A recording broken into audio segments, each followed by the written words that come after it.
2004 October 18 തമിഴ്നാട്ടിലെ ബാംഗ്ലൂർ ധർമ്മപുരി ദേശീയപാതയിലൂടെ രാത്രി 10 മണിയോടെ ഒരു ആംബുലൻസ് കുതിച്ചു പാഞ്ഞു വരികയാണ്. അങ്ങനെ വേഗത്തിൽ പാഞ്ഞു വന്ന ആ ഒരു വാഹനം പാലക്കോട്ടിനടുത്തുള്ള പാപ്പരിപ്പട്ടി എന്ന ഗ്രാമത്തിലെ ഒരു സ്കൂളിൻ്റെ അടുത്തെത്തി. വളവ് തിരിഞ്ഞ് വന്നപ്പോഴാണ് മുന്നിൽ കരിമ്പ് കയറ്റിയ ഒരു ലോറി റോഡിന് കുറുകെ നിർത്തിയിരിക്കുന്നത് കാണുന്നത്. ആംബുലൻസ് ഡ്രൈവർ വണ്ടി സഡൻ ബ്രേക്ക് ഇട്ട് നിർത്തുന്നു. അന്ന് ആംബുലൻസിൻ്റെ മുൻഭാഗത്ത് ഉണ്ടായിരുന്നത് സ്പെഷ്യൽ ടാസ്ക് ഫോഴ്സിലെ 2 അംഗങ്ങളായിരുന്നു. ഒന്ന് ഇൻസ്പെക്ടർ വെള്ളുതുരൈ, പിന്നെ ആംബുലൻസ് ഡ്രൈവർ എന്ന വ്യാജേന ഡ്രൈവറായി വന്ന ശരവണൻ. വണ്ടിയുടെ പിൻഭാഗത്ത് വെള്ള വസ്ത്രം ധരിച്ച് ഒതുങ്ങി കുനിഞ്ഞിരിക്കുന്ന ഒരു വ്യക്തി, കൂടെ അയാളുടെ കൂട്ടാളികളും.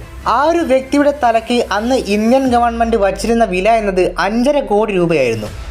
ദാവൂദ് ഇബ്രാഹിം കഴിഞ്ഞാൽ തലയ്ക്ക് ഏറ്റവും കൂടുതൽ മൂല്യമുണ്ടായിരുന്ന പിടികിട്ട പുള്ളി ഗൂസ് മുനസാമി വീരപ്പൻ.